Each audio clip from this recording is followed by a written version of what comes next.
একদিনের অচলাবস্থার পর truck covered van মালিক শ্রমিকদের ধর্মঘট প্রত্যাহার।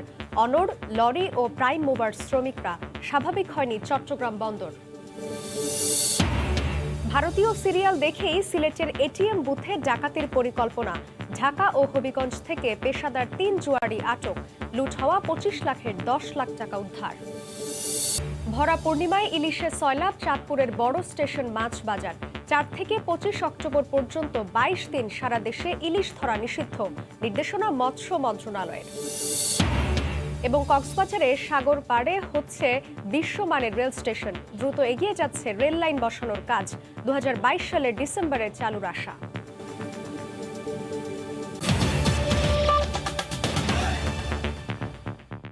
বাংলার সময়ের সঙ্গে আছি আমি জান্নাতুল সাদিয়া। ১.৫ দিন ভোগান্তির পর যৌক্তিক দাবি মেনে নেওয়ার আশ্বাসে ধর্মঘট প্রত্যাহার করল ট্রাক ও কাভার্ড ভ্যান মালিক শ্রমিকরা। দুপুরে স্বরাষ্ট্রমন্ত্রীর সঙ্গে বৈঠক শেষে একথা জানিয়েছেন সংগঠনের নেতারা। কিছু দাবি দ্রুত বাস্তবায়ন করা হবে জানিয়ে মন্ত্রী বলেন, ধীরে ধীরে সব সমস্যার সমাধান হবে। এদিকে চট্টগ্রাম বন্দরের পণ্য পরিবহন কাজে নিয়োজিত লরি ও প্রাইম মুভার্স শ্রমিকরা এখনও ধর্মঘট প্রত্যাহার করেনি। রাস্তায় চাঁদাবাজি, হয়রানি বন্ধ, নতুন লাইসেন্স দেয়া সহ ১৫ দফা দাবিতে ৭২ ঘন্টার ধর্মঘটের ডাক দেয় ট্রাক ও কাভার্ড ভ্যান মালিক শ্রমিকরা। এরপর মঙ্গলবার ভোর ৬টা থেকে সারা দেশে পণ্য পরিবহন বন্ধ করে দেওয়া হয়। জরুরি সেবা ছাড়া কার্যত অচল হয়ে পড়ে পণ্য পরিবহন। সবচেয়ে বেশি বিপাকে পড়ে আমদানি ও রফতানিমুখী প্রতিষ্ঠান। এ অবস্থায় বুধবার সচিবালয়ে স্বরাষ্ট্রমন্ত্রীর সঙ্গে বৈঠকে বিভিন্ন দাবি তুলে ধরেন সংগঠনের নেতারা। পরে যৌক্তিক দাবি মেনে নেওয়ার আশ্বাসে ১.৫ দিনের মাথায় ধর্মঘট তুলে নেওয়ার ঘোষণা দেওয়া হয়। আমরা মন্ত্রী মহোদয়ের নেতৃত্বে সভাপতিত্বে আজকের এই আলোচনা বৈঠকে আমরা অত্যন্ত সন্তুষ্ট, আমরা আনন্দিত।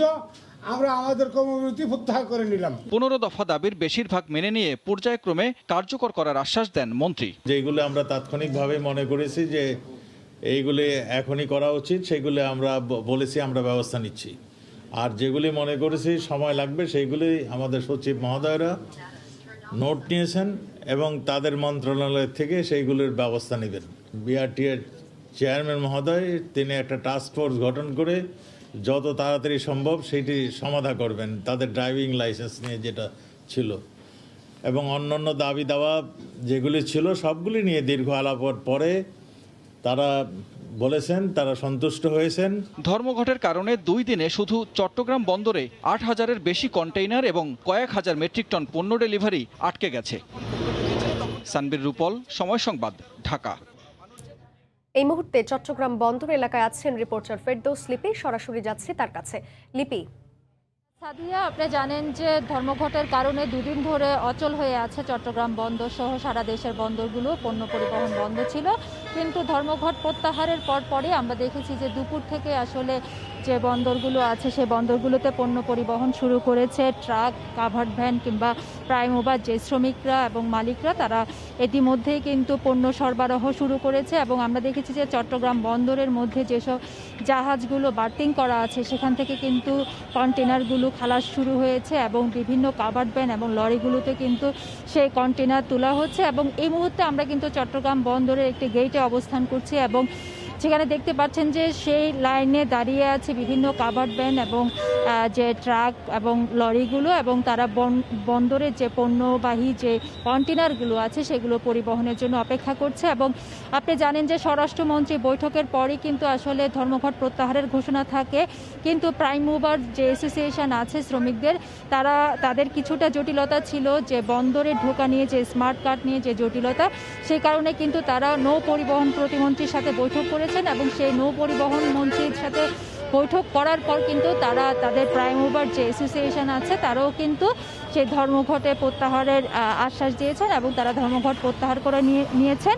এবং তারপর থেকে আমরা দেখছি যে চট্টগ্রামে যে আপনি জানেন যে চট্টগ্রাম বন্দর দিয়ে প্রতিদিন যে পরিমাণ পণ্য পরিবহন হতো, গত ২ দিন ধর্মঘটে থাকার কারণে কিন্তু তা পুরোপুরি অচল অবস্থার সৃষ্টি হয়। সেই অচল অবস্থাটা কিন্তু আমরা দুপুরের পর থেকে, অর্থাৎ ধর্মঘট প্রত্যাহারের পর থেকে কিন্তু দেখেছি যে সেই অচল অবস্থা কেটে গেছে। এবং ইতিমধ্যে আমরা এখানকার যারা শ্রমিক নেতারা আছে তাদের সাথে কথা বলেছি, তারা বলছে বলছেন যে আমাদের সব শ্রমিক ড্রাইভারদেরকে বলে দেওয়া হয়েছে যে তারা যেন গাড়ি বের করে, এবং তারা কিন্তু বেশিরভাগ যে ট্রাকগুলো সেগুলো কিন্তু বন্দর অভিমুখী, এবং ইতিমধ্যে কিছু ট্রাক লরি এরা কিন্তু যে বন্দরের যে কন্টেনার আছে সেটা লোড করেছে, এবং লোড করে কিন্তু তারা তাদের গন্তব্যের উদ্দেশ্যে রওনা দিয়েছেন। এবং তারা বলছেন যে স্বরাষ্ট্রমন্ত্রী এবং নৌ প্রতিমন্ত্রীর আশ্বাসের প্রেক্ষিতে কিন্তু তারা এই ধর্মঘট প্রত্যাহার করছে। এবং নৌ পরিবহন প্রতিমন্ত্রী কিন্তু যে শেষে যে বৈঠকটা, সেই বৈঠকে কিন্তু তিনি বন্দর চেয়ারম্যানকে বলে দিয়েছেন যে প্রাইম মুভারদের সাথে বন্দর কর্তৃপক্ষের যে স্মার্ট কার্ড নিয়ে জটিলতা সেটা যেন কথা বলে এবং সেই জটিলতাটা যেন কাটিয়ে নেয়। তো সাদিয়া, এই ছিল আমার কাছে এখনো পর্যন্ত এখান থেকে সর্বশেষ। চট্টগ্রাম বন্দর এলাকা থেকে যুক্ত ছিলেন রিপোর্টার ফেরদৌস লিপি। এদিকে লরি ও প্রাইম মুভার শ্রমিকদের অনড় অবস্থানে এখনও স্বাভাবিক হয়নি চট্টগ্রাম বন্দরের কার্যক্রম। বন্দরে পণ্য পরিবহনের পাশাপাশি দ্বিতীয় দিনের মতো বন্ধ রয়েছে পণ্য খালাসও। জাহাজ ও কন্টেইনার জটের শঙ্কায় পড়েছেন বন্দর ব্যবহারকারীরা। শাখাউত টিপুর ক্যামেরায় বিস্তারিত জানাচ্ছেন কমল দে। আন্দোলনকারীদের অবস্থানের কারণে বন্দর থেকে পণ্যবাহী কোনো যানবাহন বের হতে পারছে না, তেমনি পণ্য ডেলিভারি নিত কোনো গাড়ি বন্দরে ঢোকেনি। দ্বিতীয় দিনের মতো পণ্যবাহী যান চলাচল বন্ধ রেখে বন্দরের গেটে অবস্থান নিয়েছে আন্দোলনরত চালক শ্রমিকেরা। কিছুক্ষণ পরপরই দাবি আদায়ে স্লোগান দিচ্ছেন তারা। একটি ডকুমেন্ট দিচ্ছে 6 চাকার, এই ডকুমেন্ট 6 চাকা নিয়ে যখন আমরা রাস্তায় যাই পুলিশ আলা সিঙ্গেল বলে এটা অবৈধ। আমরা সরকারকে ট্যাক্স দিয়ে বৈধভাবে থাকতে চাই। দেওয়ালে পিঠটা টেকে গেছে। আমরা সরকারকে 8টা মধ্যে যখন চিঠি দেওয়া হয়েছে আমাদেরকে আশ্বাস দিয়েছে করবে, কিন্তু ওনারা এ পর্যন্ত কোনো একটা সুরাহা করে নাই। আমাদের দাবি আদায় না হওয়া পর্যন্ত আমরা আছি, ইনশাল্লাহ মাঠে রাজপথে থাকবো। চট্টগ্রাম বন্দরের প্রধান জেটিতে 11টি সহ বহির্নোঙরে 78টি দেশি বিদেশি জাহাজের অবস্থান রয়েছে, কিন্তু ধর্মঘটের কারণে গত দুদিন ধরে বন্দরের ডেলিভারি যেমন বন্ধ রয়েছে, তেমনি জাহাজ থেকেও নামছে না কোনো কন্টেইনার। এতে আমদানি রপ্তানি বাণিজ্য অনেকটা স্থবির হয়ে পড়েছে। আমরা চাই এটা দ্রুত এই হরতালের অবসান হোক, নিষ্পত্তি হোক, আমাদের পোর্টের কার্যক্রম শুরু হোক, দেশের অর্থনীতি সচল হোক। শিল্প প্রতিষ্ঠানগুলি বন্ধ হওয়ার পথে এবং বিভিন্ন খাদ্যদ্রব্য বিভিন্ন জিনিসের মূল্য বৃদ্ধি পাবে, এবং এই যে পরিবহন সমিতির যে দাবি, ন্যায্য দাবিগুলি মেনে নেওয়ার জন্য আমি আহ্বান জানাচ্ছি। গত দুদিনে 8,000-এর বেশি কন্টেনার এবং কয়েক হাজার মেট্রিক টন পণ্য ডেলিভারির অপেক্ষায় রয়েছে। কমল দে, সময় সংবাদ, চট্টগ্রাম। ভারতীয় মেগা সিরিয়াল সিআইডি দেখে ডাকাতির পরিকল্পনাতেই সিলেটে এটিএম বুথ থেকে 25 লাখ টাকা লুট করে 4 জুয়ারি। মিশন শুরুর আগে চলে কয়েক দফা রেকি, পরে পেশাদার 4 জুয়ারি গভীর রাতে হানা দেয় বুথে। চক্রের 3 সদস্যকে গ্রেফতারের পরে সব তথ্য জানিয়েছেন গোয়েন্দারা। চলতি মাসের 12 তারিখ সিলেটের ওসমানীনগরের একটি বেসরকারি ব্যাংকের বুথ। রাত 3টা 15 মিনিটের দিকে কিছু একটা আওয়াজ পেয়ে নিরাপত্তারক্ষী এগিয়ে আসেন বুথটির প্রবেশ মুখে। আগে থেকেই বাইরে উৎপেতে থাকা ডাকাত দল তাকে ধাক্কা মেরে ঢুকে পড়েন ভেতরে। প্রথমেই স্কচ টেপ দিয়ে বেঁধে ফেলেন নিরাপত্তারক্ষীকে, পরে 4 মুখোশধারী ডাকাত দল বুথ ভেঙে প্রায় 24,25,500 টাকা ডাকাতি করে পালিয়ে যায়। বুথ ভাঙার আগে সিসি ক্যামেরায় কালো রঙের স্প্রে মেরে দেয় ডাকাতরা, যেন ছবিতে ধরা না পড়ে ডাকাতির ঘটনা। ঘটনার পরপরই ব্যাংক কর্তৃপক্ষ মামলা দায়ের করেন। 9 দিন পর ডিবির সাইবার অ্যান্ড স্পেশাল ক্রাইম বিভাগ ঢাকা ও হবিগঞ্জে অভিযান চালিয়ে গ্রেফতার করেছে ডাকাত দলটির 3 সদস্যকে। উদ্ধার করা হয়েছে 10,08,000 টাকা। গোয়েন্দারা বলছে ডাকাতির পরিকল্পনা করা হয় কয়েক মাস আগে। দফায় দফায় চলে রেকি। ডাকাত দলের সর্দার শামীম ভারতীয় মেগা সিরিয়াল সিআইডি দেখে অনুপ্রাণিত হয়ে ডাকাতির পরিকল্পনা করে। দলে ভেড়ায় আরও 3 সদস্যকে। সে আবার এই বিষয়ে অনেক দক্ষ। সে মাঝে মাঝে ইন্ডিয়ান যে সিআইডি যে সিরিয়ালগুলি সেটা সে দেখে কিভাবে অপরাধগুলি করে এবং অপরাধ করে কিভাবে পার পাওয়া যায়, সে এটা লব্ধ করে। পূর্ব পরিকল্পনা অনুযায়ী মুখের মাস্ক, মাথায় ব্যবহারের জন্য গোলাপি রঙের কাপড় ও বিশেষ ক্যাপ সংগ্রহ করে। পরে সারা রাত পর্যবেক্ষণের পর ঠিক ভোর হওয়ার আগে ঝাঁপিয়ে পড়ে মিশনে। আমরা 10 লক্ষ টাকা উদ্ধার করেছি। যদিও মামলাটা হয়েছে উসমানীনগর থানা, সেখানে থানা পুলিশের রিকোয়েস্ট আমরা ধরেছি। তারা নিয়ে বাকিটা জিজ্ঞাসাবাদ করে বাকি টাকাটা কোথায় আছে আমি মনে করি সেটা তারা উদ্ধার করতে পারবে। ডাকাতিতে জড়িত বাকি সদস্যকে গ্রেফতারের চেষ্টা করছে পুলিশ। তবে এই ধরনের ঘটনা ঘটিয়ে কেউ পার পাবে না। বুলবুল রেজা, সময় সংবাদ, ঢাকা। ট্রেনে করে যাওয়া যাবে কক্সবাজার, এমন স্বপ্ন এখন বাস্তবায়নের পথে। দ্রুত এগিয়ে চলছে দোহাজারী থেকে কক্সবাজার পর্যন্ত রেল লাইন নির্মাণ কাজ। পর্যটকদের সেবা দিতে সাগর পাড়ে নির্মিত হচ্ছে বিশ্বমানের রেল স্টেশন। সকালে পরিদর্শন শেষে রেলমন্ত্রী জানালেন 2022 সালের ডিসেম্বরে শেষ করা হবে কাজ। আরও জানাচ্ছেন সুজাউদ্দিন রুবেল। বিশ্বের দীর্ঘতম সমুদ্র সৈকত শহর কক্সবাজার, সড়ক ও বিমানপথই এখানে আসার মাধ্যম ছিল। সেই সাগর পাড়ে এবার হচ্ছে ট্রেনের দৃষ্টিনন্দন স্টেশন। কক্সবাজারের অংশে এগিয়ে যাচ্ছে রেললাইন নির্মাণের কাজ। ঝিলঞ্জা ইউনিয়নের চান্দের পাড়ায় একটি বড়সড় ঝিনুক তৈরি করছে রেলওয়ে। ঝিনুকটির দুই অংশের মাঝে ফাঁকা থাকবে 6 তলা উচ্চতার সমান। এই ঝিনুকটির পেটেই হবে মূল স্টেশন, যেখানে থাকবে আন্তর্জাতিক মানের স্টেশনের সব সুবিধা। স্টেশনটির দ্বিতীয় তলায় ফুট ওভারব্রিজ ব্যবহার করে যাত্রীরা উঠবেন ট্রেনে। 6 তলা স্টেশন ভবনে যাত্রীদের ওয়েটিং রুম, শিশু যত্ন কেন্দ্র, খেলার জায়গা, রেস্টুরেন্ট, আবাসিক হোটেল, মিলনায়তন সহ আধুনিক সুবিধা থাকবে এখানে। হোটেল, ফুড কোর্ট এবং অন্যান্য শপিং মল সবকিছুই থাকবে এবং এটার সম্পূর্ণ অটোমেটিক সিস্টেম হবে। এখন আমার কনস্ট্রাকশনের কাজ চলতেছে এখানে, আর প্ল্যাটফর্মের কাজটাও আমরা অলরেডি শুরু করে দিয়েছি। তো হোপফুলি আমরা আশাবাদী 2022 সালের ডিসেম্বর মাসে আমরা এই প্রজেক্টটা সাকসেসফুলি হ্যান্ডওভার করতে পারবো। ইতিমধ্যে দ্বিতীয় তলা পর্যন্ত নির্মাণ কাজ শেষ, চলছে তৃতীয় তলার কাজ। বুধবার দুপুরে এই আইকনিক স্টেশনের নির্মাণ কাজ পরিদর্শনে যান রেলমন্ত্রী। এ সময় তিনি জানান, নানা জটিলতায় প্রকল্পের মেয়াদ 1 বছর বাড়ানো হলেও আগামী 2022 সালের ডিসেম্বরে কাজ শেষ করা হবে।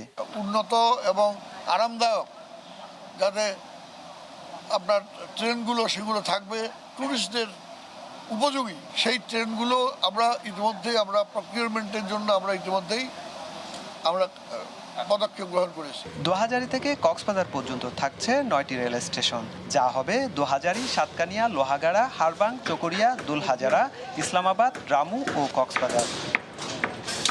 এই প্রকল্পটি বাস্তবায়িত হলে পর্যটন নগরী কক্সবাজারে পর্যটক আগমন বহুগুণ বাড়বে বলে মনে করছেন সংশ্লিষ্টরা। সুজাউদ্দিন রুবেল, সময় সংবাদ, কক্সবাজার। চাঁদপুরে ভরা পূর্ণিমায় ইলিশের সয়লা বড় স্টেশন মাছের পাইকারি বাজার। তবে এখানে ছোট আকারের ইলিশের সরবরাহই বেশি, আর দামও মোটামুটি ক্রয় ক্ষমতার নাগালে। এদিকে 4 থেকে 25 অক্টোবর পর্যন্ত 22 দিন সারা দেশে ইলিশ ধরা নিষিদ্ধ করে নির্দেশনা দিয়েছে মৎস্য মন্ত্রণালয়। ফারুক আহমেদের তথ্য এবং নাইমুল ইসলাম নীরবের পাঠানো ছবি নিয়ে রিপোর্ট। চাঁদপুর শহরের বড় স্টেশনে মাছের এই পাইকারি বাজারে ক্রেতা বিক্রেতার হাত ডাকে চলছে বেচাকেনা। এখানে বেড়েছে ইলিশের সরবরাহ, মিলছে বিভিন্ন আকৃতির এ মাছ। তবে ছোট আকৃতির বেশি, দামও কম। দূর দূরান্ত থেকে পাইকার আর সাধারণ ক্রেতারা আসছেন ইলিশ কিনতে। বরিশাল একটু দাম কম, চাঁদপুর আনলে 2000 টাকা 3000 টাকা বেশি হওয়া যায়, মনকে এই কথায় আনে। লোকাল মাছ আপনার 1 কেজি হতে 1200 গ্রাম 52 থেকে 53,000 টাকা মন, আর 800 থেকে 900 গ্রাম হচ্ছে আপনার 45 থেকে 47,000 টাকা মন চলে। স্থানীয় চাহিদা মিটিয়ে এখানকার ইলিশ বিদেশে রপ্তানির দাবি ব্যবসায়ী নেতাদের। এগুলি আমাদের বাংলাদেশে বিক্রি হচ্ছে, বাংলাদেশের বিভিন্ন প্রত্যন্ত অঞ্চলে এই মাছটা বিক্রি হচ্ছে। অনুমতি দিছে, আমরা রপ্তানি তো করবোই, আর রপ্তানির আশাই তো আমরা বসে থাকি। রপ্তানি হলে দেশের রাজস্ব আয় বাড়বে, আমরা ব্যবসায়ীরা উপকৃত হব। 15 তারিখে প্রত্যেক অভিযান দেওয়া হয়, তাহলে মা ইলিশও রক্ষা হবে, ব্যবসায়ীরাও তারা ব্যবসা করতে পারে। চাঁদপুরের এই বড় স্টেশন পাইকারি মাছের বাজারে মৌসুমের এই সময়ে 4 থেকে 5,000 মন ইলিশ বেচা কেনা হয়। সময় সংবাদ, চাঁদপুর। গোপালগঞ্জের টুঙ্গিপাড়ায় বিদ্যালয়ের মাঠকে নিজের সম্পত্তি দাবি করে পুরো মাঠে কলাগাছ লাগানোর অভিযোগ উঠেছে স্থানীয় এক ব্যক্তির বিরুদ্ধে। দীর্ঘ 1.5 বছর পর গত 12 সেপ্টেম্বর শিক্ষা প্রতিষ্ঠান খোলার দিন গোপালপুর পঞ্চপল্লী উচ্চ বিদ্যালয়ের মাঠে গাছ লাগানোর বিষয়টি সবার নজরে আসে। মাঠের চারপাশে দেওয়া হয়েছে বেড়া, তবে অভিযুক্তের দাবি জমির মালিকানার সব কাগজপত্র তার আছে। এস এম আমির হামজার তথ্য ও ছবি নিয়ে রিপোর্ট। বিল বেষ্টিত নিম্নজলা ভূমি অঞ্চল গোপালগঞ্জের টুঙ্গিপাড়া উপজেলার গোপালপুর ইউনিয়ন। শিক্ষার প্রসারে 1958 সালে এখানকার গোপালপুর গ্রামে প্রতিষ্ঠিত করা হয় গোপালপুর পঞ্চপল্লী উচ্চ বিদ্যালয়। বিদ্যালয়টিতে বর্তমানে 11 জন শিক্ষক, 3 জন কর্মচারী ও 852 জন শিক্ষার্থী রয়েছে।